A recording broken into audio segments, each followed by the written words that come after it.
They called it the most perfect alliance in the kingdom's history until someone discovered the secrets sealed within the bridal chamber. The kingdom of Ethelgard had been at war for a generation. Decades of strife with the neighboring realm of Draconia had bled its coffers dry and left its fields fallow. When King Alaric, weary of the endless conflict, received a sudden offer of peace, he was suspicious but desperate. The offer was to be sealed with a marriage. Alaric would take the Draconian king's youngest and most beautiful daughter, Princess Isolde, as his bride. She was said to be a jewel of unparalleled radiance, a maiden whose gentleness could soothe the most savage beast. The poets of Draconia had sung of her grace, her kindness, her voice like the whisper of a summer breeze. To the war-weary people of Ethelgard, she was a symbol of hope, a dove of peace sent to mend their broken lands. The councillors urged Alaric to accept, believing this union would finally end the bloodshed that had claimed so many of their sons and fathers. But the king's enemies were not so easily appeased. The Draconian court was a nest of vipers, and their king, a man known for his cunning cruelty, was not one to offer peace without a hidden dagger. The princess, they whispered in the shadows of the Ethelgard court, was not a gift. She was a trap, a beautifully wrapped package containing a poison meant for the heart of their kingdom. The wedding was an affair of breathtaking splendor. Banners of gold and crimson fluttered from every turret of the castle, and the streets were strewn with flowers. Princess Isolde was even more beautiful than the tales had promised.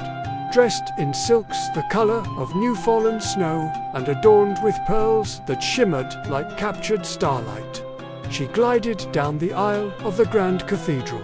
Her smile was shy, her eyes downcast, a perfect image of innocent royalty. King Alaric, a hardened warrior whose face was etched with the lines of countless battles, found his cynicism melting as he looked upon her. Perhaps, he thought, this truly was the beginning of a new era.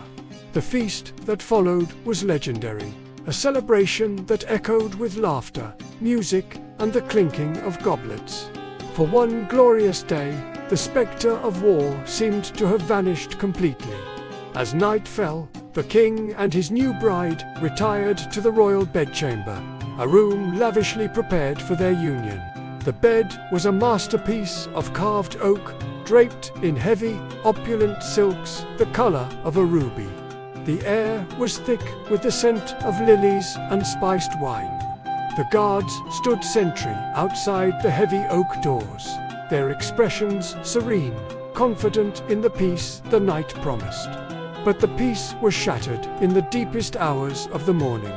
A single, piercing scream cut through the silence of the castle, followed by a choked gasp, and then an unnerving quiet. The guards, startled from their posts, gripped their swords and listened, their hearts pounding. There were no further sounds, no calls for help. They dared not break the royal protocol by bursting in. The silence that followed was more terrifying than the scream itself, a heavy, suffocating blanket that seemed to swallow all sound. It was the quiet of a tomb. When dawn finally broke and the chamber door remained closed, a sense of dread began to creep through the castle. The royal steward, following protocol, knocked gently, then more firmly. There was no answer. A dreadful premonition seized him. With the captain of the guard at his side, he finally forced the door open. The room was pristine, almost untouched, except for one horrifying detail. The magnificent bed, with its deep red silk sheets, was in disarray, and across the lustrous fabric, dark, wet patches had soaked deep into the threads. It was blood, but there was no body, no weapon, no sign of a struggle beyond the rumpled sheets. The blood was there, a silent, damning testament to the night's horrors. But whose blood was it? The next morning, the castle was in chaos. A frantic search was immediately launched, but it was as if the king and his new queen had been swallowed by the very stones of the fortress. Both the bride and groom had vanished without a trace. King Alaric, a formidable warrior who had survived dozens of battles, and Princess Isolde, the foreign beauty who was to be their salvation, were gone. The guards who had been posted outside the chamber were interrogated relentlessly. They swore on their lives they had seen no one enter or leave the room after the royal couple had retired for the night. The scream was the only thing that had broken the stillness. A fleeting moment of terror, followed by an absolute, profound silence. The castle was sealed, its gates barred. Every room, every corridor, every secret passage known to the oldest servants was searched from top to bottom. The hunt spread to the surrounding forests and villages, but it yielded nothing. It was as if the king and queen had simply ceased to exist. Faced with an unexplainable and terrifying mystery, the late king's council made a desperate and unprecedented decision. The blood, the disappearance, the silent scream, it was a dark omen, a stain on the royal house that they could not wash away. They declared the royal bedchamber a place of cursed memory. The heavy oak doors were bolted shut from the outside and sealed with the royal sigil in hot wax. A decree was issued: the chamber was to remain sealed forever. No one, upon penalty of death, was ever to enter it again. The story of the blood-stained wedding night became a ghost story, a whispered legend told by grandmothers to frighten children. The official explanation was that the king and queen had been spirited away by dark magic, a final, spiteful curse from their draconian enemies. The war inevitably resumed with a renewed and bitter ferocity. The hope of peace had died in that silent, blood-soaked room.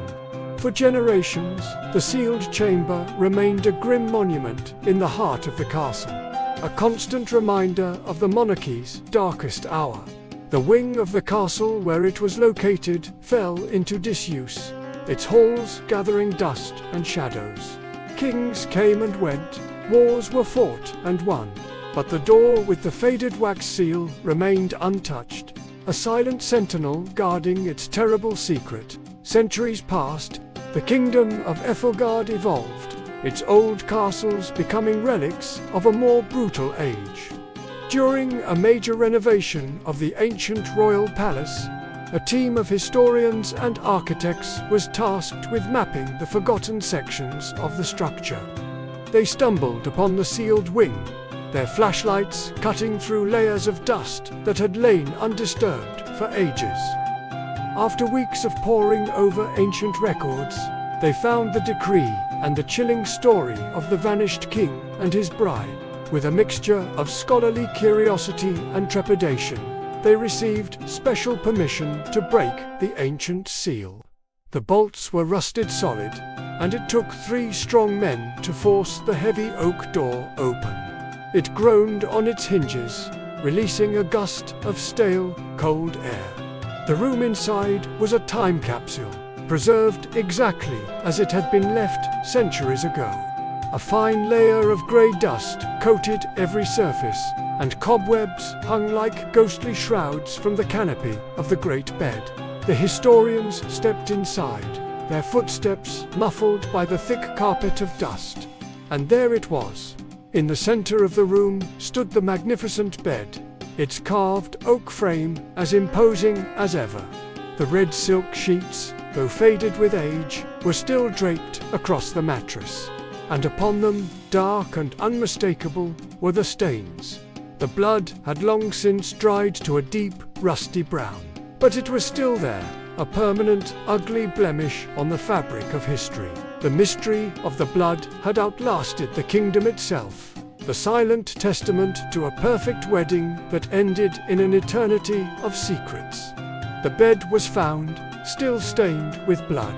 But the truth of what happened on that terrible night had vanished, along with the king and queen, lost forever to the shadows.